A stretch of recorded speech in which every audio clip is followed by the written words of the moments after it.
सभी इंसान अलग अलग होते हैं। सभी की सोच, व्यवहार और व्यक्तित्व दूसरों से अलग होता है। इसलिए किसी के साथ अपनी तुलना नहीं करनी चाहिए। नमस्कार, मैं हूं मनोज कुमार मिश्र और 2 जुलाई की दैनंदिनी में आप सभी का स्वागत है। वर्ष 1971 का भारत पाक युद्ध के बाद भारत के शिमला में एक संधि पे हस्ताक्षर हुए, जिसे शिमला समझौता के नाम से जाना जाता है। इसमें भारत की तरफ से श्रीमती इंदिरा गांधी और पाकिस्तान की तरफ से जुल्फ़िकार अली भुट्टो शामिल थे। यह समझौता भारत और पाकिस्तान के बीच दिसंबर 1971 में हुई लड़ाई के बाद किया गया था, जिसमें पाकिस्तान के 90,000 से अधिक सैनिकों ने अपने लेफ्टिनेंट जनरल नियाजी के नेतृत्व में भारतीय सेना के सामने आत्मसमर्पण किया था और तत्कालीन पूर्वी पाकिस्तान को बांग्लादेश के रूप में पाकिस्तानी शासन से मुक्ति प्राप्त हुई थी। यह समझौता करने के लिए पाकिस्तान के तत्कालीन राष्ट्रपति जुल्फ़िकार अली भुट्टो अपनी पुत्री बेनज़ीर भुट्टो के साथ 28 जून 1972 को शिमला पधारे।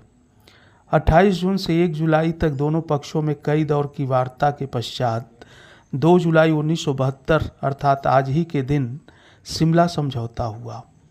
इस समझौते के अंतर्गत भारत सरकार और पाकिस्तान सरकार ने संकल्प लिया कि दोनों देश उन संघर्षों और टकरावों को समाप्त करेंगे जिन्होंने अब तक उनके संबंधों को प्रभावित किया है, और उपमहाद्वीप में मैत्रीपूर्ण और सामंजस्यपूर्ण संबंधों को बढ़ावा देंगे तथा अस्थायी शांति की स्थापना के लिए काम करेंगे, ताकि दोनों देश अब से अपने संसाधनों और ऊर्जा को अपने लोगों के कल्याण को आगे बढ़ाने के महत्वपूर्ण कार्यों में लगा सकें।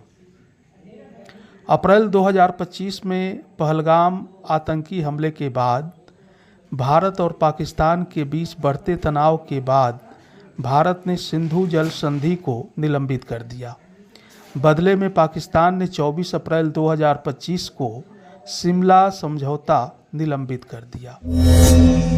वर्ष 1757 में 23 जून को भागीरथी नदी के किनारे प्लासी नामक स्थान पर, जो वर्तमान में पश्चिम बंगाल के नदिया जिले में मुर्शिदाबाद के दक्षिण में 22 मील दूर स्थित है, एक युद्ध हुआ जिसे प्लासी का युद्ध कहा जाता है।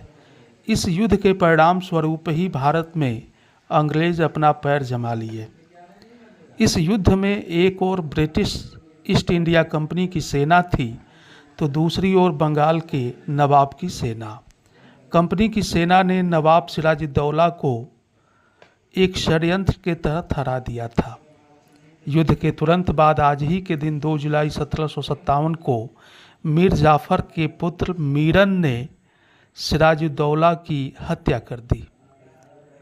अंग्रेजी सेना का सेनापति था रॉबर्ट क्लाइव और सिराजुद्दौला का सेनापति था मीर जाफर।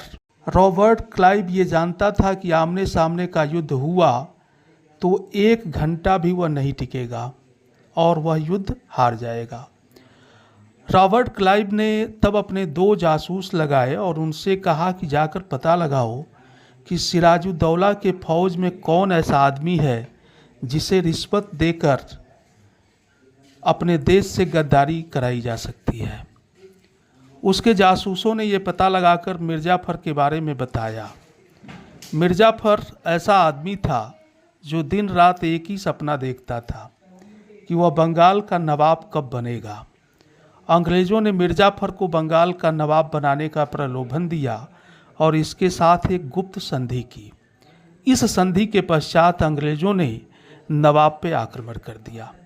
प्लासी युद्ध के मैदान में घमासान युद्ध प्रारंभ हुआ। मिर्जाफर तो पहले ही अंग्रेज़ों से संधि कर चुका था, फलतः नवाब की ज़बरदस्त पराजय हुई, अंग्रेज़ों की विजय हुई और नवाब की हत्या कर दी गई और एक अयोग्य व्यक्ति मिर्जाफर को बंगाल का नवाब बनाया गया। इस प्रकार एक व्यापारिक संस्था के हाथों में राजनीतिक अधिकारों का समावेश हुआ और भारत में अंग्रेजी सत्ता कायम हुई। क्या आप जानते हैं कि भारतीय स्वतंत्रता आंदोलन में भारत छोड़ो का नारा किसने गढ़ा था? तो हम बताते हैं, नाम है उनका यूसुफ मेहर अली। वे महात्मा गांधी के साथ ब्रिटिश साम्राज्य से स्वतंत्रता के लिए भारत के अंतिम राष्ट्रव्यापी अभियान के लिए भारत छोड़ो आंदोलन के अग्रिम मोर्चे पर थे। 14 जुलाई 1942 को उन्होंने भारत छोड़ो का नारा गढ़ा, जिसे गांधी जी ने वर्धा में अनुमोदित किया। वर्ष 1942 में भारत छोड़ो आंदोलन के दौरान उन्हें हिरासत में लिया गया, लेकिन दिल की बीमारी के इलाज के लिए मेहर अली को अस्पताल में भर्ती कराया गया, जहां 2 जुलाई 1950 को उनका 47 वर्ष की आयु में निधन हो गया। आज उनकी पुण्यतिथि पर उन्हें शत शत नमन। तो ये था आज की दैनंदिनी। मिलते हैं कल की विशेषताओं के साथ। आप सभी का बहुत बहुत धन्यवाद।